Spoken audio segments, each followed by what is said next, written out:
हमारे पास दुनिया की हर सहूलत थी, घर था, गाड़ियाँ थी। पर एक वक्त ऐसा आया कि मेरे अबू का रोड एक्सीडेंट हुआ। एक्सीडेंट के बाद जो है हालात जो है वो दिन ब दिन ख़राब होना शुरू हो गए, क्योंकि उनका पूरा फेस जो है वो तबाह हो गया था। यानी यहाँ से इधर का मांस इधर आ गया तो इधर का इधर। तो मेरी अम्मी जो है वो पागल हो गई थी। मेरी अम्मी गलियों में भागने लग गई थी। पैसे ना होने की वजह से हमें स्कूल से निकाला गया। रोटी होती थी और हमें वो सूखी मिर्चें जो होती हैं वो हम पानी के अंदर घोल के उसके साथ हम रोटी खाया करते थे।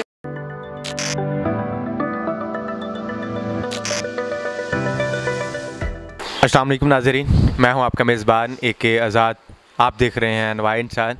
नाज़रीन, आज एक बबरकत दिन 12 रबीउल अव्वल के दिन मैं एक बहना के साथ मौजूद हूं जिन्होंने ज़िंदगी के बहुत से नशीबो फराज देखे और आज वो एक अच्छी ज़िंदगी बसर कर रही हैं। हम उनकी ज़बानी, उनकी रुदात सुनते हैं कि ये नशीबो फराज जो हैं उनको किन वजह से देखने पड़े और आज वो अल्लाह के दिया हुआ उनके पास सब कुछ है और इस पर उनके क्या जज्बात हैं। जी अस्सलाम वालेकुम। वालेकुम अस्सलाम। सिस्टर, ये बताइएगा कि इंसान जिस्म का लोथड़ा है, कोई ईंट या पत्थर तो है नहीं कि एक जगह पे पड़ा रहेगा। इंसान के साथ मुख्तलिफ हादसात भी पेश आ सकते हैं। तो इस हवाले से आप बताएंगे कि आपके जो माली मुश्किलात हैं आपकी वो किस तरह से पैदा हुई और इस हवाले से आज आप एक अच्छे दिन गुजार रही हैं। ये सारी रुदात अपनी ज़ुबानी खुद ही अपने नाज़रीन को बताइए। जी, ये कुछ साल पहले की बात है। अल्हम्दुलिल्लाह पहले हम वेल सेट थे, यानी हमारे पास दुनिया की हर सहूलत थी, घर था, गाड़ियाँ थी, कारोबार था मेरे अबू का। जी। पर एक वक्त ऐसा आया कि मेरे अबू का रोड एक्सीडेंट हुआ। मेरी अम्मी भी साथ थी, मेरा भाई था। तो वो एक्सीडेंट के बाद जो है हालात जो है वो दिन ब दिन ख़राब होना शुरू हो गए। अबू का कारोबार था, वो पार्टनरशिप पे था, तो उसके बाद जो है उसमें काफ़ी ज़्यादा लॉस हो गया, क्योंकि अबू तो कारोबार के लिए जा ही नहीं सके, क्योंकि उनका पूरा फेस जो है वो तबाह हो गया था। यानी यहाँ से इधर का मांस इधर आ गया तो इधर का इधर। तो बहुत ज़्यादा अबू की कंडीशन ख़राब थी। तो कारोबार यानी वो कोई काम नहीं कर सकते थे। अब सारी जिम्मेदारियाँ आप लोगों के, आपकी वालदा के सर पे आन पड़ी होंगी। हाँ जी। कितने बहन भाई हैं आप? हम अल्हम्दुलिल्लाह 10 बहन भाई हैं। बहनें जो है वो सारी मेरे से छोटी हैं, भाई भी मेरे से छोटे हैं, 2 भाई। यानी आप बड़ी थी, इसीलिए आपको जिम्मेदारी भी ज़्यादा लेनी पड़ी। जी, क्योंकि अम्मी ने भी इतनी टेंशन ली। जब हमारा कारोबार में लॉस हुआ तो मेरी अम्मी जो है वो पागल हो गई थी। मेरी अम्मी गलियों में भागने लग गई थी, यानी इतनी बीमार हो गई थी। अगर कहीं पे भी ऐलान होता था तो हमारे रिश्तेदार गौर से सुनते थे कहीं उसका ऐलान तो नहीं हुआ, कहीं वो फोत तो नहीं हो गई। यानी मेरी अम्मी इतनी ज़्यादा बीमार थी। तो मैंने घर बैठ के, क्योंकि पैसे ना होने की वजह से हमें स्कूल से निकाला गया। फिर उसके बाद मेरी स्कूल वालों ने पैसे ना होने की वजह से निकाल दिया? जी, यानी हमारे पास फीस के पैसे नहीं थे। 2 महीने हमारी फ़ीस जमा नहीं हुई तो उन्होंने हमें स्कूल से निकाल दिया। फिर उसके बाद हालात दिन ब दिन मज़ीद ख़राब होते गए कि ऐसा वक्त आया कि रोटी होती थी और हमें वो सूखी मिर्चें जो होती हैं वो हम पानी के अंदर घोल के उसके साथ हम रोटी खाया करते थे। तो फिर उसके बाद जो है दिन ब दिन हालात जो है वो मज़ीद ख़राब होते गए। फिर भी मैंने कोशिश की और मेरे अब्बू की बड़ी ख्वाहिश थी कि मेरे बच्चे जो हैं वो पढ़ जाएं, लेकिन उस वक़्त हमारे पास इतने वसाइल नहीं थे कि हम लोग पढ़ सकते। फिर भी मैंने हिम्मत नहीं हारी, मैंने कोशिश की। तो मैंने अल्हम्दुलिल्लाह घर बैठ के मैंने मैट्रिक किया। उसके बाद मेरी दोस्त ने मुझे बताया कि इस तरह वोकेशनल इंस्टीट्यूट है जहाँ पे बच्चियों को ना तालीम दी जाती है कंप्यूटर की या कोई और हुनर जो आप सीखना चाहते हो वो आप सीख सकते हो। तो मुझे शौक़ था कंप्यूटर का, तो मैंने कहा चलो मैं कंप्यूटर सीख लेती हूँ। तो मैंने कंप्यूटर सीखना शुरू किया अल्हम्दुलिल्लाह। उसके बाद जो है ना मुझे ये पता था कि लोग ना ऑनलाइन कुरान पाक पढ़ाते हैं, पर ये नहीं पता था कि वो किस तरह से पढ़ाते हैं। तो अल्हम्दुलिल्लाह मैंने अपने सर से कहा कि सर मुझे आप ना स्काइप का ID बनाना सिखा दें, क्योंकि ये मुझे पता था कि लोग स्काइप के ज़रिए पढ़ाते हैं। तो मेरे सर ने मुझे स्काइप का ID जो है ना वो बनाना सिखा दिया और अल्हम्दुलिल्लाह मैंने उस पर बैठ के ना लोगों को सर्च करना शुरू कर दिया। तो बाज़ दफ़ा ऐसा होता था कि क्लास के वक्त मैं लोगों को सर्च कर रही होती तो सर जो है उनका कंप्यूटर जो होता था वो हमारे सब कंप्यूटरों को कंट्रोल कर रहा होता था। तो वो बाज़ दफ़ा मेरे से लड़ते भी थे, मुझे डांटते भी थे, ये तुम क्या कर रही हो, तुम पागल हो। तो मैंने सर को बताया, मैंने कहा सर मुझे शौक़ है पढ़ाने का, तो मेरे पास दीन की तालीम मौजूद है, मैंने दीन की तालीम हासिल की है, मेरा दिल। आपने हिफ़्ज़ कितनी एज में किया था? जी मैंने छोटी उम्र में ही कर, यानी कि ये अब्बू के साथ जो हादसा पेश है उससे पहले आपने किया? यानी उससे पहले जो है ना, मैंने अल्हम्दुलिल्लाह अपना कोर्स मुकम्मल कर लिया था, मैंने तर्जुमा तफसीर भी किया। तो अल्हम्दुलिल्लाह फिर क्या हुआ कि सर ने कहा अच्छा चलो ठीक है। सर मुझे कहते जब मेरी भी बद्दुआ है तू जेड़ा ना सारी जिंदगी हों जेड़ा ना तू काम कहेंगी मैंने दूसरा मिले पर तेनू मिलेगा काम कंप्यूटर का ही। यार मेरे सर ने ना मजाक में मुझे इस तरह से ना कहा। तो मैंने कहा सर ये आप मुझे बद्दुआ दे रहे हैं या दुआ दे रहे हैं? कहते इसको बद्दुआ समझो या दुआ समझो, अल्लाह ने तुम्हें बड़ा कामयाब करना है और इसी कंप्यूटर से अल्लाह ने तुम्हें कामयाब करना है। वो कभी वो जो उस्ताद थे आपके उनसे कभी मुलाकात हुई हो या राब्ता हुआ? मैंने आज तक उनसे राब्ता ख़त्म ही नहीं किया। अल्हम्दुलिल्लाह वो मेरे बाप की जगह है। अल्हम्दुलिल्लाह मैं उनसे उतनी मोहब्बत करती हूँ जितनी मैं अपने बाप से मोहब्बत करती हूँ कि वो उन्होंने आज मुझे सिखाया और मैं आज इस मुकाम पे बैठी हुई हूँ। तो अल्हम्दुलिल्लाह फिर मैंने कोशिश की और अल्हम्दुलिल्लाह वहीं पे जो है एक औरत ने मेरी रिक्वेस्ट एक्सेप्ट की और अल्हम्दुलिल्लाह मैंने पढ़ाना शुरू कर दिया। और कुछ दिनों के बाद मुझे पेमेंट भी रिसीव हो गई। फर्स्ट जो पेमेंट थी वो कितनी मिली थी आपको? फर्स्ट पेमेंट जो है वो मुझे 15,000 रुपया मिली थी। उस वक्त 15,000 रुपया भी बड़ी अहमियत रखता था। ये कितने साल पहले की बात है? ये तकरीबन 2011-12 की बात में। 2011-12 में बिल्कुल 15,000 रुपये एक अच्छी अमाउंट कंसीडर किया जाता था। तो मेरे लिए तो ये बहुत ज़्यादा था क्योंकि उस वक्त तो हालात तो इतने ज़्यादा ख़राब थे कि खाने के लिए नहीं कुछ होता था। तो 15,000 तो मेरे लिए ऐसे था जैसे वो 15 लाख है। तो मैं आपको अपनी खुशी के इंतहा नहीं बता सकती कि मुझे खुशी हुई कि मैं अपने माँ बाप के लिए कुछ कर सकती हूँ। तो फिर मैंने अपने अब्बू को, यानी मैं और मेरे अब्बू लेके आए, तो मैंने वो पेमेंट अपने अब्बू के हाथ में दी। मेरे अब्बू ने मेरे सर पे हाथ रखा, मेरे अब्बू बड़े खुश हुए, बड़ी दुआएं दी। तो ये मैं कहती हूँ सिर्फ़ और सिर्फ बड़ों की दुआओं की ही वजह से है। ये आप जो बेटियाँ आज घर में बैठ के परेशान हैं या जो कह रही हैं कि हम गलत अपने जिस्म का सहारा लेके या गलत बेरारवी का शिकार हो जाती हैं, वो कहती हैं हमने बच्चों को रोज़ी रोटी देनी है, उनके लिए आप क्या मैसेज देंगी? आपने जिस तरह से ये स्ट्रगल की उनके लिए है तो आपकी पूरी जो लाइफ है, जो स्ट्रगल लाइफ है, वो एक सबक का दर्जा रखती है, लेकिन आप अपनी ज़बान से उन्हें क्या कहना चाहेंगे जो कहती हैं जिस्म बेचने के सिवा हमारे पास कुछ है ही नहीं जो हम कर सकें? देखिए भाई, अल्लाह ताला ने इंसान को हुनर दिया है, ठीक है, इंसान को अक्ल दी है, इंसान को अल्लाह ताला ने इल्म दिया है। इंसान को चाहिए कि वो इससे फ़ायदा उठाए, लेकिन हम इंसान गलत रास्तों में लग जाते हैं।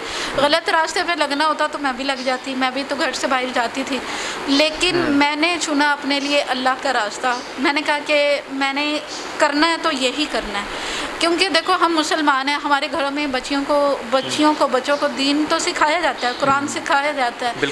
तो गलत रास्तों पे जाने के बजाय हम अल्लाह का रास्ता चुने तो क्यों ना, अल्लाह ताला भी हमारी मदद करते हैं। तो यानी आपके ज़हन में विजन ज़रूर था कि मैंने कोई गलत डायरेक्शन नहीं लेनी, कोई गलत काम नहीं करना, मैंने अपने माँ बाप की जो इज़्ज़त है, नमूस है, उसे पमाल नहीं होने देना। बिल्कुल, हत्ता कि आप यकीन करें मेरे हमसायों तक, यानी मैं फुल पर्दा करती थी उस वक़्त अल्हम्दुलिल्लाह। तो जो है मेरे हमसायों तक को ये नहीं पता था कि इस घर में कोई जवान बैठी रहती है। तो मैंने अपने भाई के साथ कॉलेज जाना, VTI वहाँ से यानी आना, और किसी को पता तक नहीं होता था कि, यानी जिस टाइम मैं आती थी उस वक्त गली में कोई होता ही नहीं था। तो जिस दिन मेरी शादी हुई है ना, तो लोग हैरान परेशान हो गए, कहते हैं इस घर में भी कोई बेटी है, इस घर में भी कोई बेटी है, हम तो मान ही नहीं सकते। तो हमने तो कभी उसकी आवाज़ तक नहीं सुनी।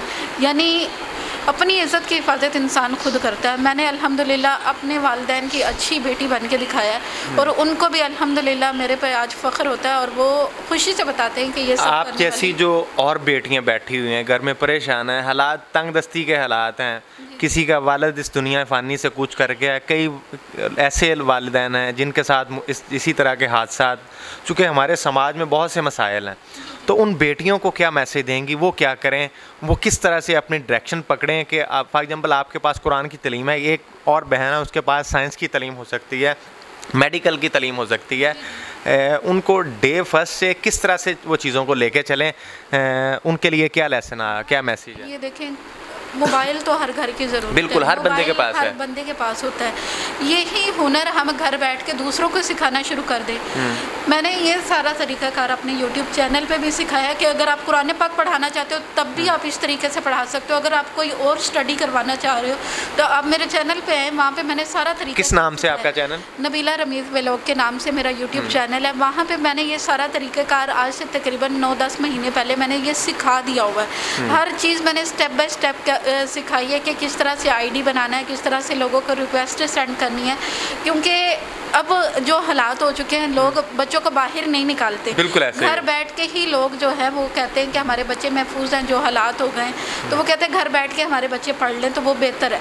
तो अल्हम्दुलिल्लाह आप लोग आए चैनल पे, आप लोगों को काफ़ी ज़्यादा जो है वहाँ से इंफॉर्मेशन मिलेगी। अगर आपको वहाँ पे यानी नहीं पता चलता तो आप मेरे से रब्ता कर सकते हैं। मेरा आपका रब्ता नंबर क्या है, या यूट्यूब के ज़रिए से किस तरह से रब्ता करें आपसे? यूट्यूब चैनल का नाम नबीला रमीज़ व्लॉग है, आप वहाँ पे आ सकते हैं और वहाँ पे आप आके मेरे से रब्ता कर सकते हैं कमेंट सेक्शन के ज़रिए से। हाँ जी, कमेंट करके आप मेरे से रब्ता कर सकते हैं और नंबर भी मैं भाई को दे दूँगी। अगर कोई कुरान पाक पढ़ना चाहता है या पढ़ाना सीखना आप नंबर बोल दें, हम नंबर स्क्रीन पर भी चला देंगे, आप वैसे भी बता सकते हैं जी।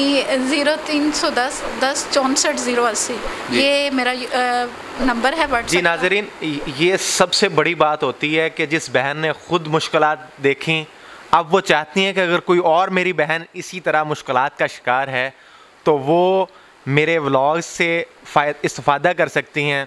अगर फिर भी उसके लिए कोई मुश्किलात हैं तो मैं उसको गाइड करने के लिए तैयार हूँ। ये इन्होंने आज अगर उन्होंने कोई लर्निंग की है, कोई चीज़ सीखी है, वो अपने साथ कब्र में लेके नहीं जाना चाहती, आपको बताना चाहती हैं। नाज़रीन, इस जज्बे को सलाम। पाकिस्तान में बहुत सी चीज़ें जो मनफी होंगी, लेकिन पाकिस्तान का असल चेहरा ये है कि इस खित्ते के जो लोग हैं वो ज़रखेज़ हैं, ज़हनी तौर पर भी और ईमान की क़ुव्वत से भी। हम इस बहना से मज़ीद पूछते हैं कि आज उनके वालिद, उनके बहन भाई किस सिचुएशन में है, उनका जो लाइफ स्टाइल है वो किस तरह से गुजार रही हैं। जैसे कि उन्होंने बताया कि मुश्किलात का शिकार तो थीं, आज वो किन हालात में अपनी ज़िंदगी गुजार रही हैं। अल्हम्दुलिल्लाह भाई, आप जिस घर में बैठे हैं, ये घर मैंने खुद बनाया अपनी मेहनत से, और अपने माँ बाप के साथ भी मैंने पूरा ताउन किया, क्योंकि वो घर भी हमारा हमने जो बनाया था वो हमने कर्ज़ा उठा के बनाया था। क्योंकि मैंने आपको बताया मेरी अम्मी ज़हनी तवाज़ुन खो बैठी थी, तो काफ़ी जगह से यानी उनका इलाज। वालिदैन इस वक्त हयात हैं? अल्हम्दुलिल्लाह मेरी अम्मी ज़िंदा है, अल्हम्दुलिल्लाह मेरे अबू भी अल्हम्दुलिल्लाह ज़िंदा है, और हर साल मेरे अम्मी अबू उम्रा करने के लिए जाते हैं माशाल्लाह। तो अल्हम्दुलिल्लाह उनका घर भी सेट हो गया। मेरी छोटी बहनें जो हैं वो भी माशाल्लाह हाफिज़ा भी हैं, आलमा भी हैं माशाल्लाह, वो भी ऑनलाइन कुरान पाक पढ़ा रही हैं। अगर कोई पढ़ना चाहता है तो वो रब्ता भी कर सकता है पढ़ने के लिए भी। तो अल्हम्दुलिल्लाह कुरान पाक जो है ना, हमारे अल्हम्दुलिल्लाह ख़ानदान में बच्चियों को दीन की तालीम जो है ना, मैं कहती हूँ जो वक्त जो हालात हो गए, बच्चियों को दीन की तालीम ज़्यादा से ज़्यादा दें, क्योंकि ये दीन ही है जो इंसान को बुराइयों से रोकता है। तो ये जो है ये बच्चियों को सिखाना चाहिए। हम स्कूलों के पीछे लग जाते हैं लेकिन अपने बच्चों को दीन की तालीम नहीं देते, इसलिए शायद अल्लाह ताला जो है हम पर इतने अज़ाब नाजिल करता है, क्योंकि हम दीन से दूर हो गए। हम क्योंकि हमने दुनिया को ही बस अपना मकसद बना लिया है कि हमने बस दुनिया को राज़ी करना है, अल्लाह को राज़ी करना हमने छोड़ ही दिया है। तो जब तक हम अल्लाह को राज़ी नहीं करेंगे तब तक हमारी ना तो दुनिया संवरेगी और ना ही हमारी आखिरत संवरेगी। जी नाज़रीन, ये बहना का जो खूबसूरत मैसेज है, इसको अगर इस अंदाज़ में समझा जाए कि जिस खालिक ने ये मशीन तख्लीक की, यानी कि इस इंसान को तख्लीक किया, आज अगर कोई बंदा एक ये कैमरा बनाता है, वो साथ एक बुकलेट देता है कि भाई इसको किस तरह से चलाना है, किस तरह से ऑपरेट करना है। जिस ज़ाते बारी ताला ने इंसान को बनाया, उस ज़ाते बारी ताला ने दुनियावी तालीम के साथ साथ दीनी तालीम का जो असल दरस दिया कि आपने ज़िंदगी किस तरह से गुजारनी है, ये मैसेज है हमारी बहना का।